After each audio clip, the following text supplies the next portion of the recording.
Welcome, my friend. I hope you are well.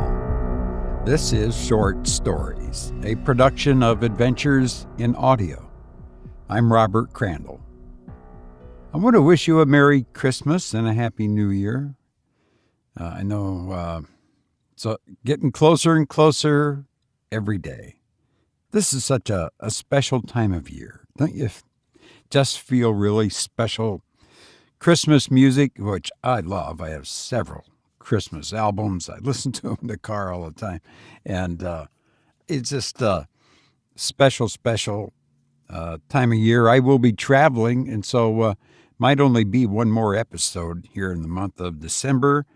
And I'll be back like the second week of January, so it might be a few weeks without an episode as I take a little holiday vacation and travel back to the Midwest to visit family and friends.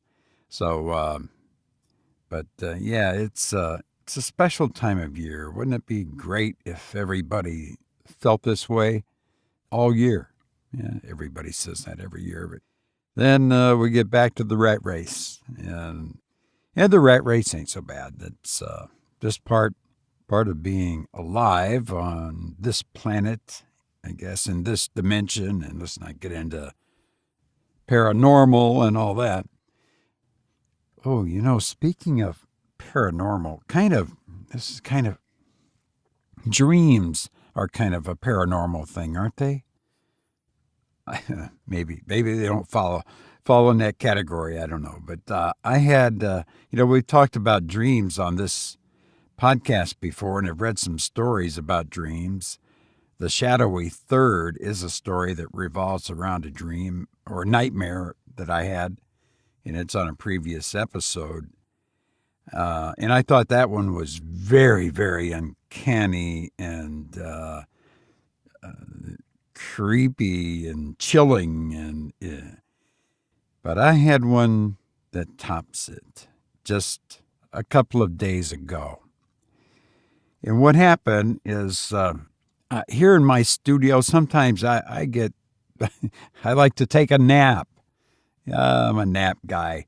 And instead of walk down the hall to the bedroom or out in the other room or something, I have a sleeping bag right here in my studio. And the studio windows, the windows to this second bedroom, the windows are plugged that you can't get, there's not a shred of daylight that comes in here. If I turn out the light, it is pitch black, dark in this room at high noon. So I took a nap. I rolled out my sleeping bag, got a couple blankets on it to kind of cushion the floor. So I was getting a little sleepy, and sometimes I just take a nap, 10, 15, maybe 20 minutes, and I feel all rejuvenated and ready to go again. And so I took a nap. Well,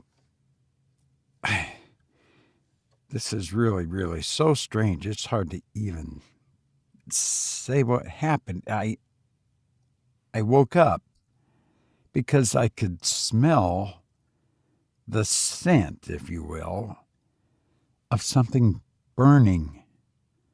Yeah.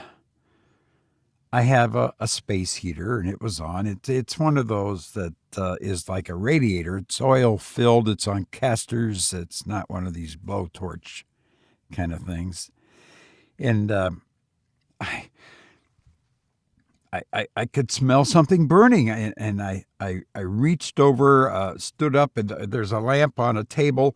I turned it on, and when it illuminated the room, or not the entire room, but that lamp just kind of illuminated that corner, kind of like, oh my God, there was smoke, thick and getting thicker, and the odor of the burning was getting stronger.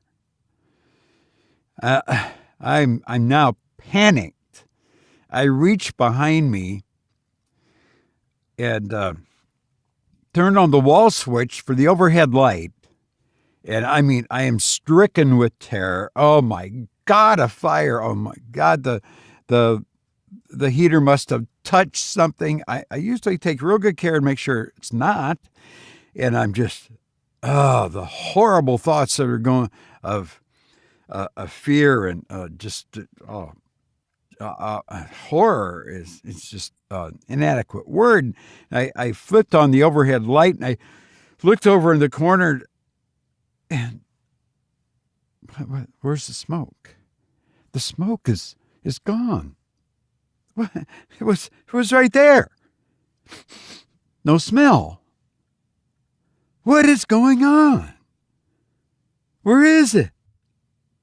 I was standing here looking at it. Now I'm standing here and it's not there. I touched the floor, got down on my hands and knees, touching the floor and the walls of the corner. They're cold. Cold. Oh my God. I got up, I sat here in my chair, dazed, and just my whole body consumed with compound horror and fright. But no smoke, no smell. I can't believe this. I still can't believe it as I sit here and tell you about it about 2 days later. I sat down in disbelief and confused. I just, what? I was standing there awake, looking at it, the smoke, smelling that horrible burning smell. I was standing there. But I must have still been asleep. And it was nothing more than a horrible, dreadful nightmare. Because it wasn't there. I turned on the switch for the overhead light. I guess that woke me up officially. There was no smoke. There was no burning odor. The walls and the floor in the corner were cold. Well, yes, I was relieved, stunned. It took me to get my senses together a good hour. So I was 2 days later, I still look over in that corner. I'm like, and remember the sight of the smoke. Oh my God. Getting larger and thicker. Oh, man. So anyway, I'm so relieved, as you can guess, that it was a dream, nightmare. And I certainly hope that you have nothing but sweet dreams, good, enjoyable dreams. Man. I don't know where that came from. I don't know if, recently, this is being recorded in December of 2016. And recently there was a tragedy in Oakland, California, where there was some sort of concert in an old warehouse, which I didn't understand that being a venue for a concert, but anyway, it caught on fire. And I've been kind of following that story. It was terrible, terrible tragedy. I think at this point, 36 people died trapped in that thing. Oh my God. It's just a horrible, horrible thing. And I was following that story, and maybe that caused my dream. I don't know. I hear people talk about dreams, things in your life cause you to have a dream about this. If you were involved in something like that, you'll have a dream about it, and all that stuff. So maybe that's what did it. I don't know. But oh my God, man. Oh man, was that chilling. to say the least. Well, as I say, I hope all your dreams are sweet dreams, and I hope you do have a wonderful, Merry Christmas in this very special time of year, which makes that fire all the more tragic that it happened in this holiday period. And my heart and condolences go out to the families of those victims. That is just beyond tragic. That is so horrible. Anyway, like I say, I want you to have a Merry Christmas, Happy New Year, and enjoy this Christmas season. Our story has nothing to do with dreams. It's about a cuckoo clock. Yeah. Do you want a cuckoo clock for Christmas? Well, you may change your mind after you hear this story. And I hope you enjoy Beyond the Door by Philip K. Dick.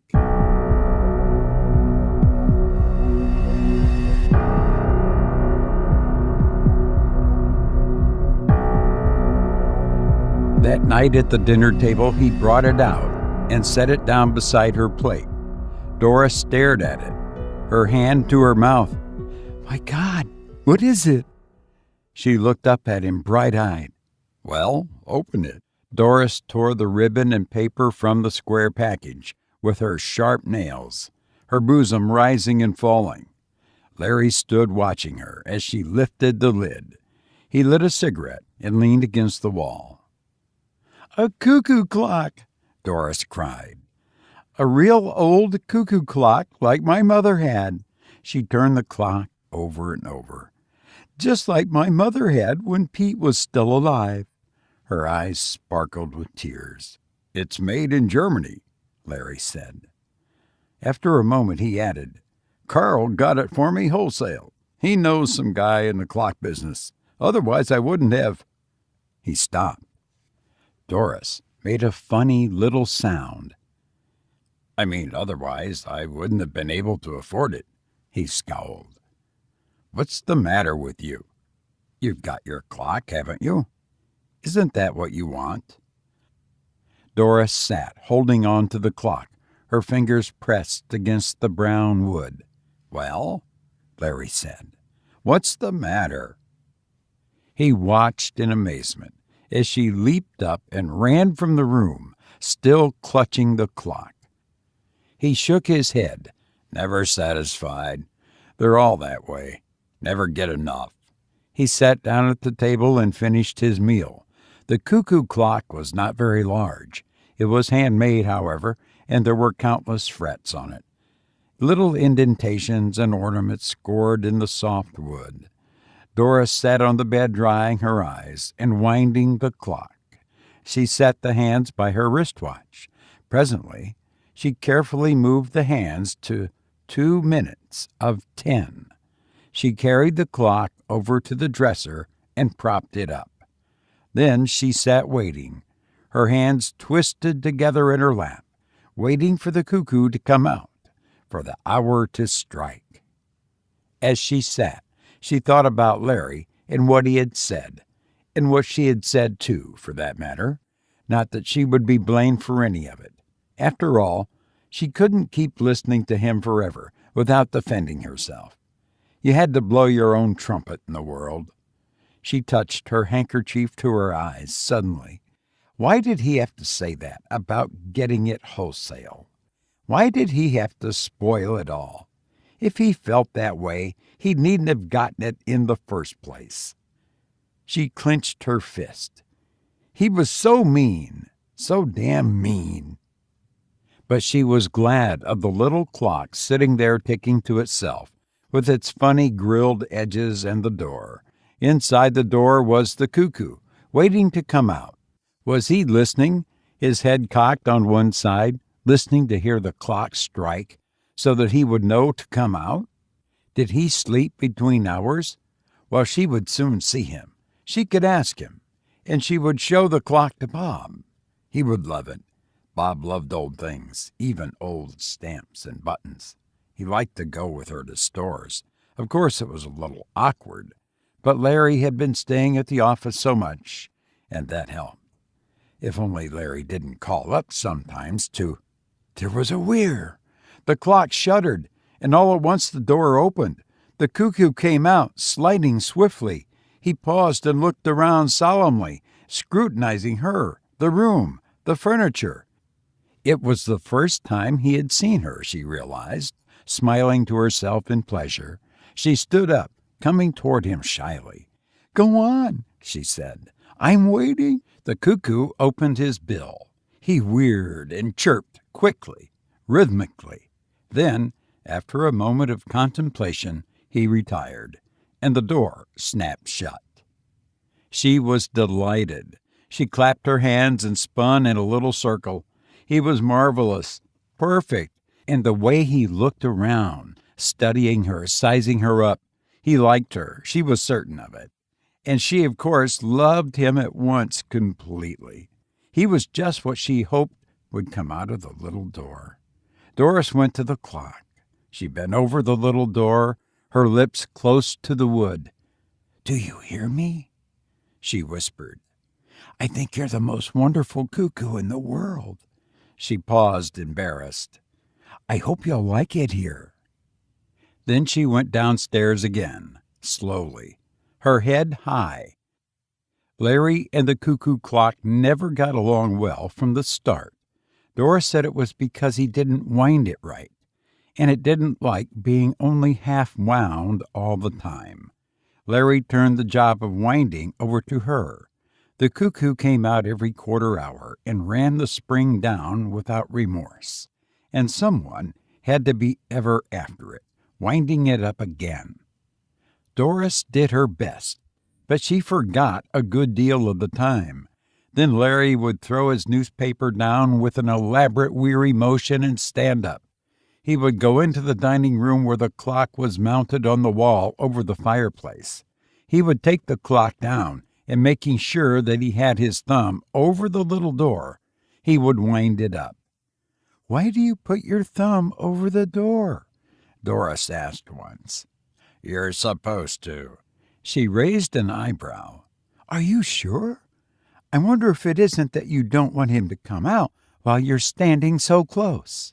"Why not?" "Maybe you're afraid of him."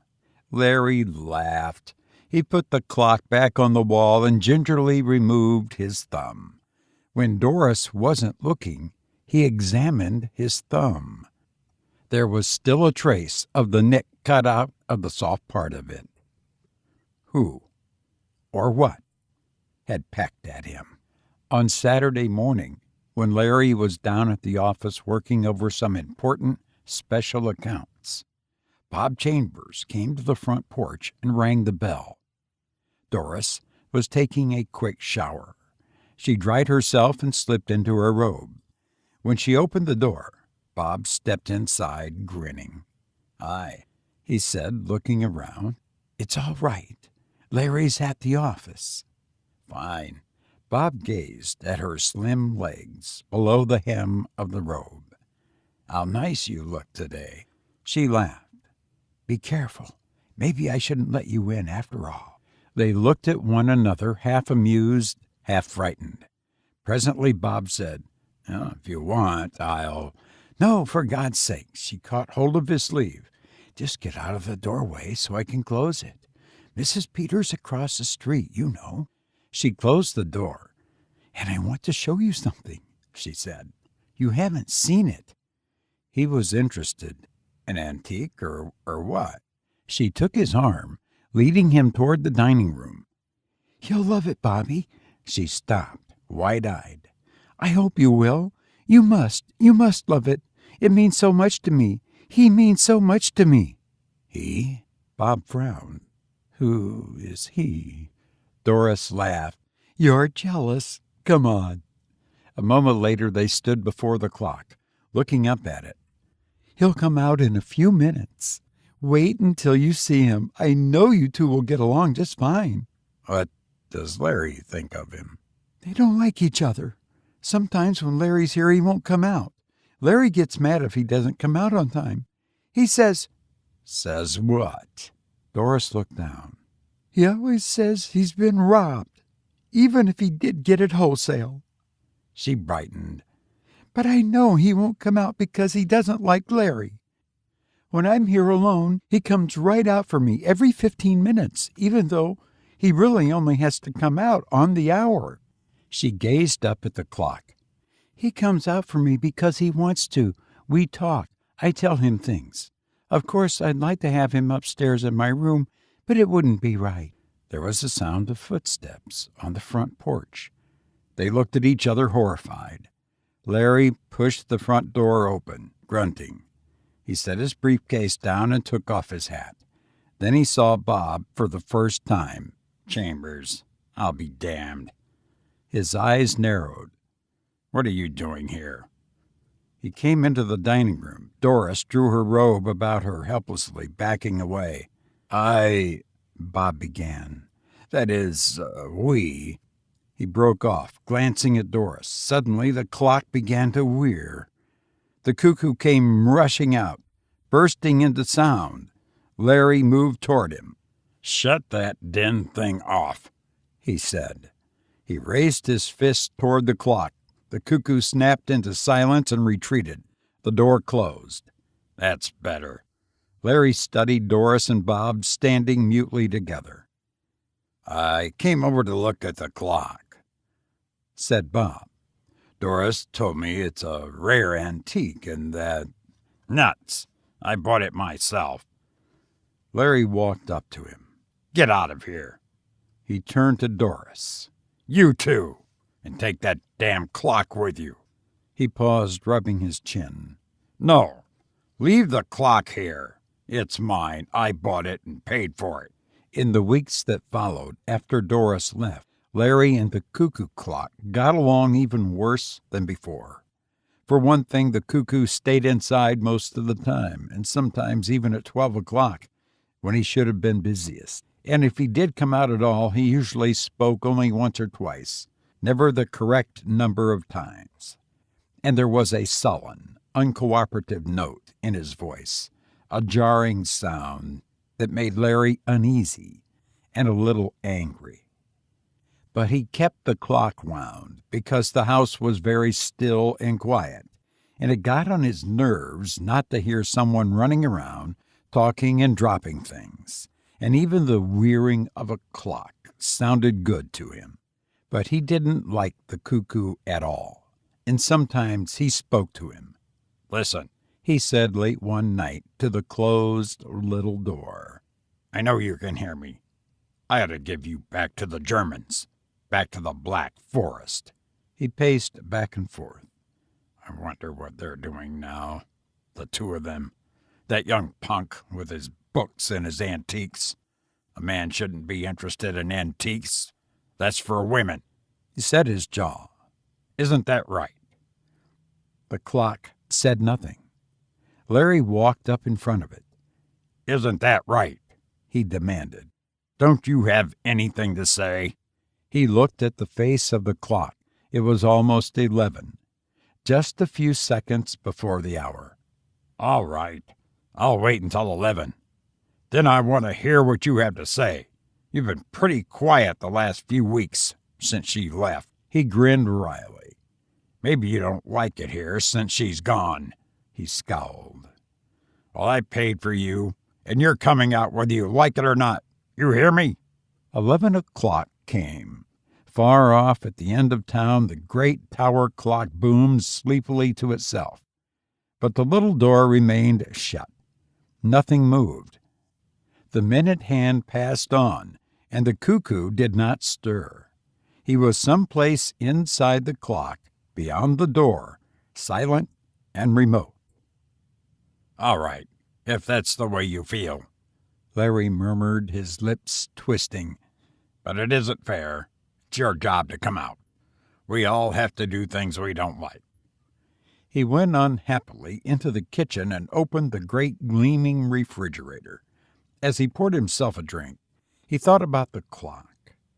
There was no doubt about it. The cuckoo should come out. Doris or no Doris. He had always liked her from the very start. They had got along well, the two of them. Probably he liked Bob, too. Probably he had seen enough of Bob to get to know him. They would be quite happy together, Bob and Doris, and the cuckoo.